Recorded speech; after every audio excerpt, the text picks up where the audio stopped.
but I know it's not true. Hello friends, welcome to my channel.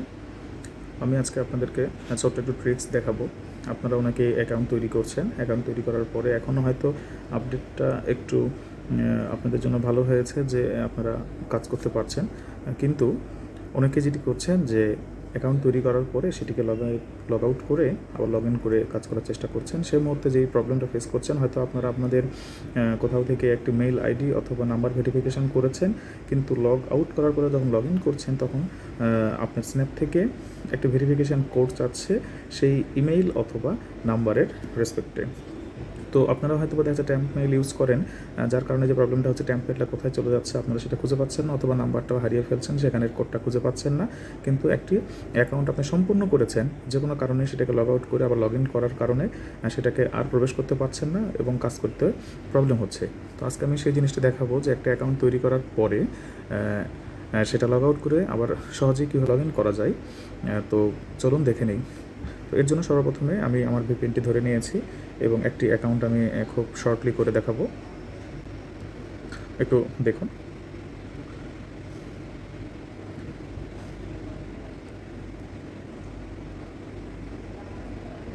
Just খুব shortly একটি account আমি তৈরি করে দেখাচ্ছি আপনাদেরকে ভিডিওটি একটু মনোযোগের সহিত দেখুন আমি কী করি। অনেকেই হয়তো স্কিপ করে চলে যান, এটা আসলে স্কিপ করলে অনেকটাই প্রবলেম হয় আপনাদের জন্য। আমি এই দেখুন, এই যে ট্যাম্প মেইল থেকে জাস্ট একটি আমি মেইল সেখানে দিব, এখানে মেইলটি দিয়ে এই মেইলটিকে আমি এখন ভেরিফাই করব। এই ভেরিফাইটি করার পরেই ভেরিফাইটি যখন সম্পূর্ণ হয়ে যায়, এরপরে দেখুন আমি কি করব। ভেরিফাইয়ের জন্য আমরা প্রোফাইলে যাব, প্রোফাইল থেকে আমরা সেটিং অপশনে যাব। সেটিং অপশনে যাওয়ার পরে দেখুন এই মেইলটা আমার লাল কালার হয়ে আছে, আমি সেটাকে সেভ অপশনে ক্লিক করলে আমার যেখান থেকে মেইলটি নিয়ে এসেছি আমি সেখানে চলে গেলে একটা ভেরিফিকেশান একটা কোড এখানে পেয়ে যাব। কোড না, জাস্ট মেইল ভেরিফিকেশান এখান থেকে একটু দেখুন ইমেইলটা ভেরিফিকেশান কমপ্লিট হয়েছে। এখন যেটি করতে হবে আমাদেরকে, পূর্বের ভিডিওতে আমি আরও একবার দেখিয়েছি। দেখুন এখানে লেখা আছে টু ফ্যাক্টর অথেন্টিকেশান। এখানে আমরা ক্লিক করব, ক্লিক করার পরে এখানে কন্টিনিউ করব। কন্টিনিউ করার পরে এখানে দেখেন যে অথেন্টিকেশন অ্যাপস, আমরা এখানে ক্লিক করব। এরপরে উপরে দেখুন সেট আপ অটোমেটিকলি, এখানে ক্লিক করব। করার পরে ওকে বাটনে ক্লিক করব। এরপরে হয়তো আপনারা স্ক্রিন ব্ল্যাক দেখতে পাবেন, হ্যাঁ, তো প্রবলেম নাই। এখানে যেটি করবেন, আপনাদের যে অ্যাকাউন্ট যে প্রোফাইল নেমটি আছে ঠিক সেই নামে এখানে একটি কোড আসবে। আপনারা যে কাজ করবেন সেই কোডের উপরে একটু পুশ করে ধরে থাকবেন, ধরে থাকার পরে সেখান থেকে একবার ব্যাক করবেন। ব্যাক করার পরে দেখবেন একটা কোড ভেরিফিকেশনের অপশন চলে আসবে, সেখানে আপনারা 6 ডিজিটের সেই কোডটি দিবেন, দেওয়ার পরে কন্টিনিউ করবেন। কন্টিনিউ করার পরে এখানে ডান পাশের উপরে স্ক্রিপ্ট আসবে, আপনারা 2বার স্ক্রিপ্ট করবেন, করার পর এখান থেকে একদম বের হয়ে চলে যাবেন। হ্যাঁ, এখানে একদমই কাজ শেষ। তো আমি মূলত এটি অথেন্টিকেশনটা করলাম একটি কারণে, আপনারা যদি এখন এটিকে লগ আউট করেন তাহলে কি হয় একটু দেখুন। আপনারা যখন হয়তো দেখা যাচ্ছে এখানে ট্যাম্প মেইল দিয়ে করেছেন, যে কোনো কারণে ট্যাম্প মেইলটা হারিয়ে যাবে এবং কখন কোন ট্যাম্প মেইল দিয়ে করছেন বা এটা আসলে মনে থাকে না।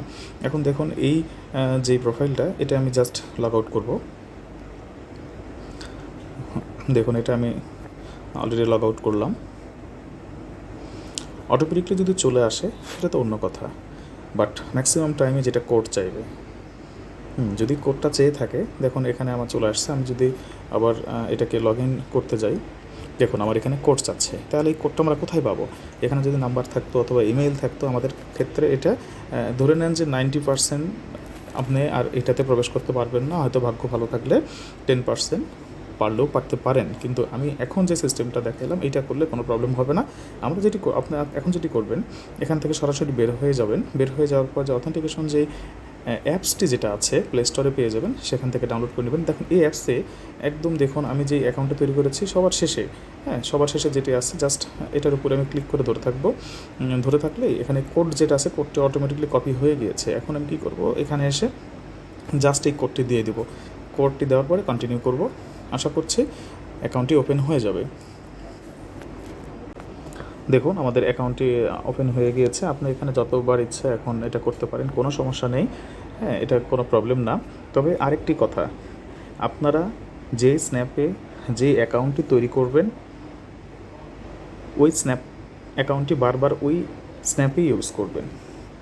যেমন আপনারা হয়তো বা দেখা যাচ্ছে টু অ্যাকাউন্টস একটা স্ন্যাপ তৈরি করেছেন, সেটি নিয়ে গিয়ে প্যারালাল স্পেস প্রোতে ব্যবহার করছেন। এটা কখনোই করবেন না। যেইটার আপনার অথবা অনেকের কাছে আছে কি মাল্টিপল অ্যাকাউন্ট একটা আছে, যে এক ট্যাপসের মধ্যেই হয়তো 8-10টা স্ন্যাপ তৈরি করা যায়। হ্যাঁ, তো যেটা করবেন না আপনারা, যে 8-10টা করলে আপনারা অবশ্যই যে স্ন্যাপের মধ্যে যে অ্যাকাউন্টটি তৈরি করেছেন বারবার সেখানে লগ ইন করবেন, অন্যটাই করলে প্রবলেম হয়ে যেতে পারে, অথবা লগ ইন নাও হতে পারে। যদিও এই নিয়মে করে থাকেন, আমি যেটা দেখাইলাম, যদি এই নিয়মে করে থাকেন কোনো প্রবলেম হবে না আশা করছি। কারণ যতবার করবেন আপনারা দেখে নেবেন যে এই অ্যাপসটার এখন লগ ইন করবেন সেই আইডিটার নাম কি, ওই নামটা আপনার অথেন্টিকেশন যেই অ্যাপসটি আছে, আমরা ওটাকে দেখিয়ে দিই। অথেন্টিকেশন যে অ্যাপস আছে এখানে এসে দেখবেন, দেখুন এই যে স্ন্যাপচ্যাট এবং ব্র্যাকেটের মধ্যে লেখা আছে ওই এটা হচ্ছে স্ন্যাপচ্যাটের যে আইডি নাম্বারটা, হ্যাঁ, প্রোফাইল নেম যেটা। তো এই নামটা দেখে আপনারা বুঝতে পারবেন যে আপনার কোনটা আছে, সেটার উপর ধরে থাকবেন, একটা কোড আসবে, কোডটা দিবেন, অটোমেটিকলি আপনারা ওপেন হয়ে যাবে। আজকের ভিডিওটি তৈরি করেছে মূলত এই উদ্দেশ্যেই। অনেকেই এই প্রবলেমটা ফেস করছে, আমাকে বলছিল কী করব, তো আমার মনে হইলো যে এটাই তো, যেহেতু এটা একটা খুব একটা সহজ নিয়ম, তো সবার জন্য আশা করি অনেক উপকারে আসবে। আপনারা সবাই ভালো থাকবেন, সুস্থ থাকবেন এবং আমার চ্যানেলটার সঙ্গেই থাকবেন, এবং আশা করছি আপনারা আপনাদের বন্ধুদের কাছে অবশ্যই আমার চ্যানেলটাকে শেয়ার করবেন। Thank you.